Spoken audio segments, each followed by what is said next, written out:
Hey, two. Hey, one. Hey, two. Hey, three. Hey, four. Hey. Ho.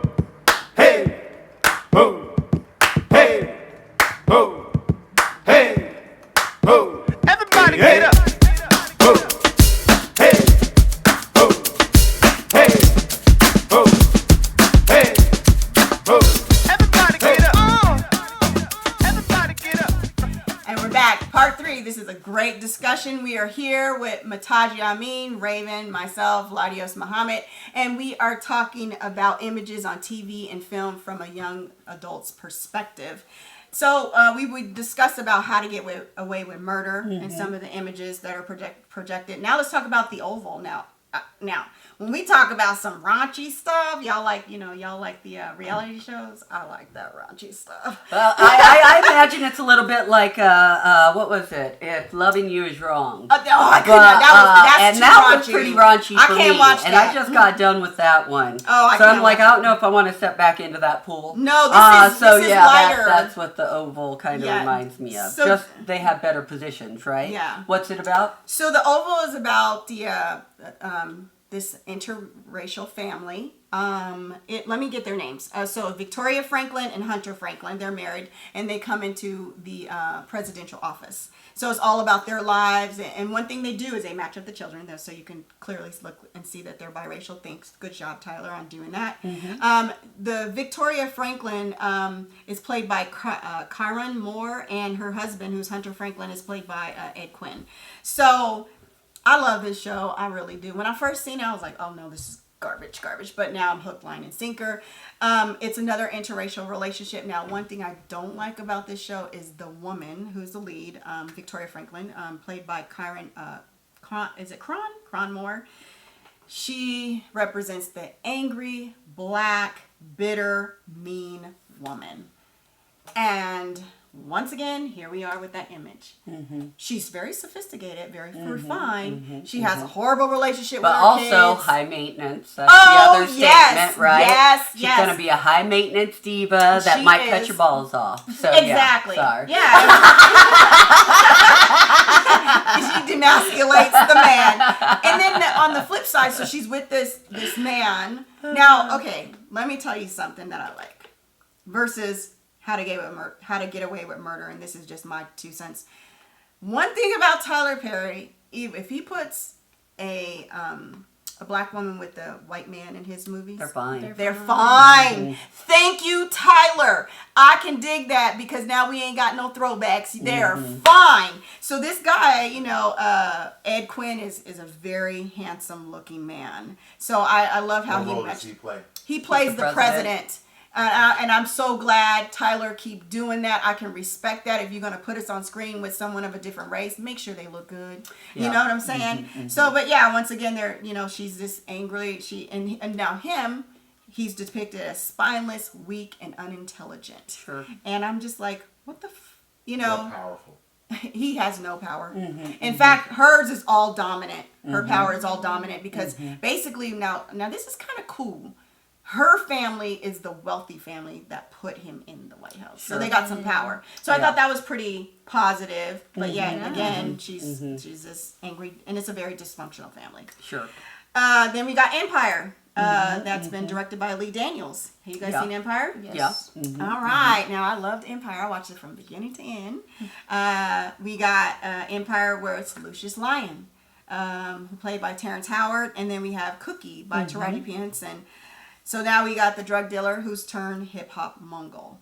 Yeah, so and wasn't she an ex-con? Yeah, she was an ex-con because she took a rap for her husband to protect him and did 18 years in there. I really like this show. Did you get a chance to watch some of these episodes? Yeah, I have not finished it, but yeah. What do you think? What are your thoughts? I like the show. I love the ability to provide like a creative outlet for Black individuals and to be able to make capital off of it. Obviously, I think with any show, unfortunately, I think just with the show, you have to have a plot. Yes. And someone's always going to get dinged. And so I think, obviously, we hit the ding portion of Terrence Howard being a drug dealer and being homophobic. Yeah. And yes. Also, again, even with Cookie, like, being a ride or die chick for her husband. Yeah. Like, putting up with so much that I settling, hate that. right? Yeah, exactly. Going back to that shit, like, I mhm. hate that. I'm For sorry. expected Like, to why settle. do women, and even you see, again, just going back to current situations, Right. Black women are always on the front line. Yes. Well, and Black men. I have a real life like example, and I have a really good friend that's Laotian, kind of Thai looking, and she came here to America when she was about 3. And back in her 20s, I will tell you what, she must have been smoking hot, because she's all of like 5 feet tall and has the cute little figure and dark skin and all of that. And she told me about dating some black guy, and he was like, you know, you should be like black women and act like I am a fucking king and put me on a damn pedestal because of all of this. And so that's a standard that can be kind of hard for women to like sometimes appeal to, like, okay, because especially if you're not raised in that, it's like, oh no, I want to see that example in your family. Like, people accuse me of being a diva, and I do expect men to be kind of in a subservient position to me and to do things for me, and I like to be the boss and those kind of things. I won't find that with a lot of brown men. I'm just saying. You know, at the end of the day. Well, and I'm just saying, but at the end of the day. You got a brown man, don't you? Yeah. So she got. So I mean, there's certain things that I can. Yeah, I don't know. I'm not going to go into I'm not going to go into how I mistreat people. But anyways, going back to Empire.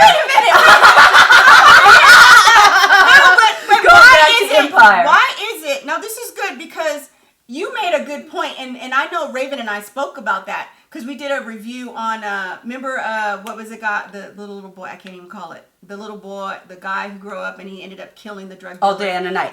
All Day and a Night, and we were talking about the girl and how she was a ride or die chick. Yep. And I'm like, we're not gonna be fucking ride or die. You do wrong, I'm out the door. I ain't got time. You got one chance and one chance only. That ride or die was messed up, but that's expected in inner city, especially and the more in the black community. Yes, the more inner city, the more the more that it's accepted, the more that it's expected. Yes, you know, like it's just but then a sad that's good thing. to change but that narrative. Also, how much does our community get affected by these images and try to play up to them? Like I was talking about last week, colors. I blame Hollywood and the government on that gang epidemic because before that movie came out, there was not a gang problem in little old Colorado. But after that movie, everybody claimed dissent. And it never really went away. So, you know, in some ways, Hollywood is completely complicit in how we think about things. Ice Cube, right? You know, he's a great producer, all of this. Man, he offended the shit out of me with one of his movies recently because it was called The Janky Ass Producers. And it was just 2 black men being portrayed as the most scandalous. Oh my God, it was just off-putting. And I was mad at Ice Cube. I was mad. Yeah, Janky Promoters, not Janky Ass. Sorry. Yeah. Oh, wait, was that with Mike Epps? Yes. I mean, it was funny, but I'm like, dude, you don't need to be showing us like this, especially after you've made your money off the back of that. Because if you think about NWA and how much that contributed, but I liked NWA because they were like, fuck the police. But I and had they were some talking fucked up views about Black America because of NWA, and if I was removed from Black America, then that means everybody else that was removed from Black America with me also had fucked up views about Black community because of NWA. But NWA was more of a protest, and that was and an not outlet. not just NWA. I but don't that want was to do a protest and an outlet, and then they were in comparison, like like Nipsey. Yeah, but at the same Nipsey time, Dr. Dre, you know, you've seen pictures of him and his you've seen the construction crew. You know about the construction crew, right? No, that's Dr. Dre's previous band before NWA, where he could be seen with a pink sequin jumpsuit on because it was a disco group. So he wasn't some hardcore gangster. He was just a music producer. But you gotta understand, like, you can be a protester and you can be an activist in your music. Sure, and you can also capitalize on the fucking misery that's going on around you. And No, I don't think all the songs in NWA I don't think all of was- it, but they okay. did capitalize. Right, and but I just think what that, did they do but to they get did, that? but they're basically known for fuck the police. Yeah. Sure, And they sure. talked about police brutality Absolutely. and trying to make it out of the hood, I like the agree. shit that they had to deal with. I So agree. that's their story. Their story is real. And if you went on the opposite side on the East Coast, what are some of the rap groups, Mr. King? Wu-Tang. Like the Wu-Tang, EPMD. Who else? Keep going. Queen Latifah. Now, when they started Their to, message was very you know, different, though. but it was the same, but it was more fluid and it was Yeah. more elevated. But just because this is my philosophy. Mm-hmm. Truth is truth, no matter how it comes out. If it comes from a bum on the street or from some professor in law school, it's still the truth. Sure, so sure. it may have been jaggedy and it may have not been pleasing to the No, palate, but it Yeah. was their truth, and it didn't give me a bad light on Sure, the, I on mean, the back black in- community. What it did was it scared the fucking police. That when they went on For the tour, uproar. yeah, Well, it and- uproared for black sure, people to sure. say, "Hey, you guys are still killing And that was us and Ice-T harassing with us." his body count, and that And- was after Rodney King. You know? But also, you know, you have to kind of... Kind of what? I don't know. I'm losing my point because I started thinking about Rodney King and the riots and all of that stuff. But at the end of the day, the rap in New York, to me, used to be more elevated, used to be more intelligent, used to talk more about poverty. Oh, I'm sorry. Here's where I was going. Back in 2016, I used to remember arguing with people when black people started getting executed by the police. You know, back 20 years ago, y'all were out there screaming, fuck the police with the NWA. And now that it's on camera, now that you have proof, you want to sit there and act like, oh, no, something must have happened. Oh, no, you know, and deny that there's a fucking problem. So that's another issue with things, is that somehow when it's art and when you don't see it, like, you know, it's a question. But regardless of all that, let's get back to our final little show. So we got here. Empire, and we have the down. Now, see, the thing is that what you know, with Lucius Lyon, he was trying to be, well, he was a hip hop Mongol, but he was still thug. You know, he was a he drug still dealer to thug. get there. Well, he Crimes. wasn't a drug dealer anymore, but he was still thug, Sure. and he was, you know, committing crimes. He was killing. He had the And didn't you he know, use has- some of his money to finance the record companies? So, Well, like- so if you watched it from beginning to end, Yeah. he started off as a drug dealer and used Yeah. it to finance and became a big Exactly. hip hop Mongol. Right. So he was producing all these wonderful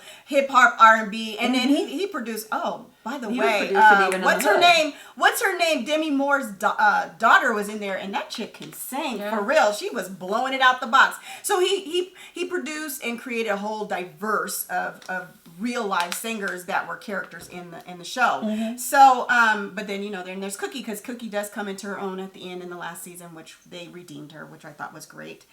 Then we have Power, and oh my God, I love Power. Y'all seen Power? few episodes. Few episodes. How could y'all not see Power? Girl, What the hell? we don't like bad writing. You can't And say I don't know it's if Power is bad writing. until you Yes, see the and show. honestly, it's just like what you were telling me, torturing you with the war movie. I don't like crime drama. I don't sit around watching shoot 'em up, bang bang. That's not a crime drama. But Power. I mean, it's still gang, No, drugs, it's not. and It's not a crime drama. You have to actually. okay. No, I'm not. I don't know. I don't know usually, how- if I'm watching a TV show, I go for light-hearted. Are you saying laughs. you said shoot 'em up, you bang bang? Regardless, I think the genre to me was a little hardcore, This is like drug crime dealer. drama. Okay, so you're saying Yeah, okay, I got you. and I don't like So- horror. I don't like crime. I don't like But then anything you can that's watch. gritty You like guys that. can sit and watch reality shows and see women Yeah, get because nobody ignorant, gets shot. Yeah. But they're ignorant, and Yeah, but they're nobody gets shot. really projecting stereotypes, and you guys can sit and watch that. And I'm But like, it's real life, you know? no, you Well, do not know. At the end of the day, those That are shit real is Americans. scripted. But those are real Pause. Americans. No, there's Those are real stories on there Americans. that are real. But And those it's, are it real is Americans. Still, It may it's not be still like scripted. what you want it to Right, but they it are real Americans. They're Okay. real Some of it people. is real. But y'all can watch that. Yes. Okay, so I can watch Power. Let's Yeah, talk about we're not Power. saying you No, Okay, it we is. just said, Just like let's this. talk about Yes. Power. Let's talk Yeah. about Power. Tea. These girls don't watch Power? What the hell? I tried. Okay. He's too short for me. Amari,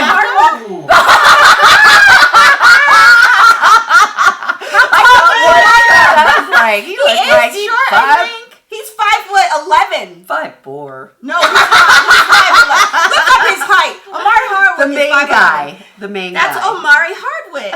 And you know, by the way, he lives up in Colorado. Anyway, and by the way, he is married to a white girl. woman. Yeah. See, it's not crazy. But no, listen, He ain't crazy. that's why he's here. Anyhow, but this was okay. Now I love Power. Again, he was a former drug dealer trying to become legit. That was the whole dynamics. He was trying to opening nightclubs. Is that right? He opened a nightclub and he was becoming a How tall is politician. He's 5'10". See, Okay. I told you he ain't. Good. But you know what? Wait. I'm 5'9", so that's still too short for me. But Rav'n, remember when you said you were dating that guy and you were like, "Hey, I want to introduce you to a guy." That guy was like 6'4" or something, weren't you? Which guy? You went out on a date with I think he was black, and he was like 6'4". Oh, he was 6'7". That's what I'm saying. I was like, 6'7". yeah. So Rav'n's like 5'10". I'm a heightist. Well, That's yeah, what I am. She's I am a 5', heightist. You gotta be this tall to ride this Okay, ride, I'm baby. 5'6". I'm 5'6". So yeah, you got to be this tall to ride on this thing. Okay. Ride this, yeah. Yeah. This tall to Okay. ride this. But anyway, Omari Hardwick, love him. He's an amazing actor. And then we have the girl, his wife, who's playing Tasha by Notori Naughton. She's awesome. And so it's basically a drug dealer literally trying to become legit. He opens up a nightclub and then he goes into politics. Now, does he have a Latina ex-lover? Yeah, That, that's the one who had the, and she's an ASA. She's Okay. ASA. So okay, what does that stand for? Attorney State. What is it? AUSA. American United States Attorney. Okay. Or Associate United States Attorney. Something like that. Some kind of high-level government attorney. So she gets Assistant State Attorney. Assistant State Attorney. Just let her struggle. Yeah, he said there, love these girls. Come on. That's a partner for you. Yeah. So I was waiting for you to find it. I was like, Assistant State U.S. Attorney. Assistant State Attorney. Assistant State Attorney. Yeah. But isn't it AUSA? No, ASA. United States of America, depends on which. Yeah. Okay. It's And then AUSA, like AUSA Attorney at the United end. States of America. Okay. Anyway. So, yeah. But anyway, And then what's the white guy? Tommy. Now, Tommy. Tommy, this is another stereotypical. Tommy was his right-hand man. They were brothers to the end. They were And I brothers- assume they met in prison. No, they grew Oh, my up. God. They grew up. You went there. See the images they're See how affecting you. stereotyped? Yeah. Yeah. You really went there. Oh my God. 5'10", he's too short for you. Oh, I Anyway, know. Trust me, I know. And That's he's got that played nose. by, I don't like him. Played by Joseph Seco. There could be some haters. I'm hating on all the men I'm today. trying to tell you, I'm girl. hating on all the men. Anyway. So Tommy's his right hand man. They're brothers from the 3rd grade. And they grew up together, Yes. selling drugs. So anyway, Yes, that was a great okay. movie. But again, here's Tasha again. She's like one of the down-ass chicks the whole time. But she's a mother, very refined. She's articulate. In the end, she starts to open up her own business. But it did not end well for Tasha. She ended up going to prison to save her son. And we're always, again, sacrificing ourselves, who we are as black women. Yeah. I was really disappointed. But yeah, that is Courtney A. Camp. Is she a black producer? Courtney A. Camp. So all these shows is like Courtney It was A. also Camp. produced by 50 Cent. Yes, 50 Cent, who started the show. Yeah. Who started the show. Courtney A. Camp. Oh yes, because they would do the talkbacks in the last season, and they did the Power talkbacks. So it was really good. Yeah. Lee Daniels, Tyler Perry, Shonda Rhimes. All of these are great producers, directors. These are amazing shows. Yeah. And even though. The reason I picked these is because I was looking at a show, a podcast with T.I. and Taraji P. Henson. And she had mentioned, sometimes she does stereotypes, a lot of stereotype roles. But what she does is, and it opened my eyes and my lens on some of this, is she says what she does is learn how to humanize these roles. Because... when you think of Power, if you ever seen it, Tasha, all she got with Ghost when she was really young. That's all she knew. She was young. She didn't know who she was. She had kids young. She met him when she was like 16, and they were in the drug game. And even though Ghost was trying to go legit, she was like, no. That's all she knew. Mm-hmm. She was like, no, don't do it, because she was accustomed to a certain lifestyle, and they lived very nice, very, very nice. And when you think about Empire and you think about Cookie, she was down with her man. She met him again when she's young. So you're talking about these young black women in the hood meeting these drug dealers when they're like, I'm just throwing out numbers. I don't have actual figures, but maybe they're like 14, 15, and they're meeting these 19-year-old drug dealers, and then they're living this lavish life, and you're promoting him. He was only selling drugs because he was trying to get his record deal the whole time. It wasn't like he was trying to make a career out of drugs. And then when she went down and took a case for him, she was like, oh no, you owe me. So yeah, you've been in prison for 18 years. You ain't gonna come out all prissy and soft and, you know, this sophisticated black woman. You're gonna have some hood in you.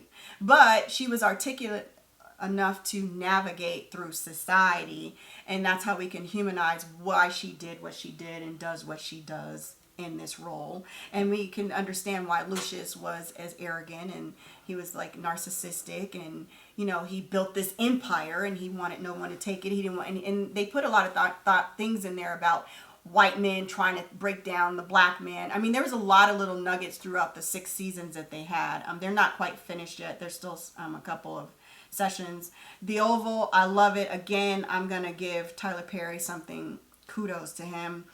If you're going to do an interracial, put us in a good light, because every time they have an interracial, they always have either some ugly looking white woman or some ugly looking white man, and I want to see that. I think that's good. I hate that there is a dysfunctional family, but it is entertaining, so I like that. How to Get Away with Murder, I still like the fact that she was a black lawyer. She was professional. She can navigate her way out of anything, and that right in and of itself was very brilliant. So you can probably relate to that if you have this education, that you can navigate your way and really talk circles around the white man, especially in the law room. I thought that was pretty powerful. So you can kind of humanize these roles. Hopefully, again, no matter how good a role, no matter how much they open up the doors for us, we got to still have some drama in it to keep us in, because if it was just flat and it's all goody, you're gonna get bored. Even with the Cosby Show, I mean, after so many years, you kind of like, okay, they've covered every topic and we're kind of bored. Can I mention something? Absolutely. I think one of the shows that just stuck out to me outside of this was Greenleaf. Yes. Mm-hmm. On OWN. And I think the reason why I really like this show, and one, it's modern, but two, it not only covers a lot of diaspora, just different details within the black community when it comes to self-care, when it comes to mental health, when it comes to sexual abuse, which is a huge taboo to even express or talk about. And so I would say, if anything, like, that is a great representation of both black family, motherhood, women. I think it just... I like the reality and the rawness of it and what it covers. And just kind of give a little caption about what Greenleaf is about. Greenleaf is about a family who, essentially, the father of the family is a pastor. He owns this huge church. Mega church. And his daughter, one of his oldest daughters, are coming back. And it revolves around her facing her trauma with her family. And just the ins and outs of what religion does to family, and also how to navigate through those aspects. I think the current season revolves around trying to maintain the church within, like, keeping it within their family versus a white person taking over. Yeah, that's happening now. They're white people are trying to take over the church. So it's supposed to be coming. I think it's out on Netflix right now. So. Oh, okay. So that means it's out and stuff. So.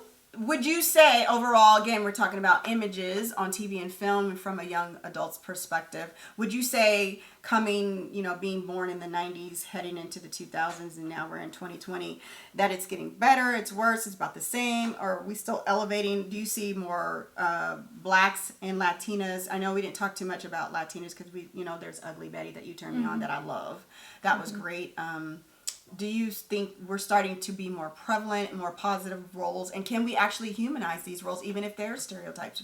I think so, absolutely. I think too, like, to say that some of these are stereotypes, I think have a little bit of truth, because there are people who do live in the hood and they may act like Cookie, and there may be individuals who act like I don't know the character's name, but Viola Davis in How to Get Away with Murder.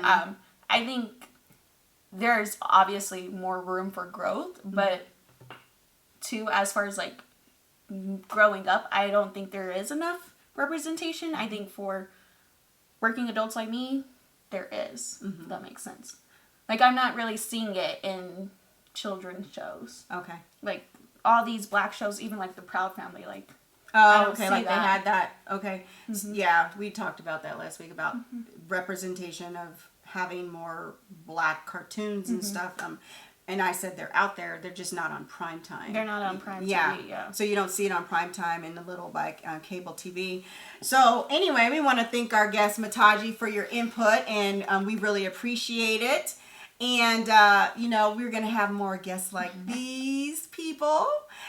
Me and Rav'n are so happy that you guys joined us today. Rav'n, you have any closing remarks? I do actually. Don't believe the hype. Don't judge a book by its cover. At the end of the day, very seldomly does anybody fit into whatever stereotype you're assigning to them once you actually get to know them and their background and where they come from. So keep an open mind and open up dialogue with people. And on that note, I think that's it. Yeah, that's it. Thank you so much for joining us on our show.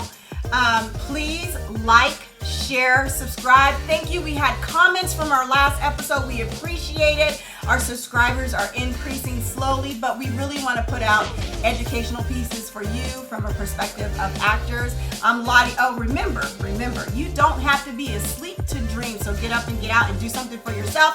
I'm LaDios Muhammad, an actor with purpose. I'm Rav'n, an actor with passion. And we are actors from the dark side.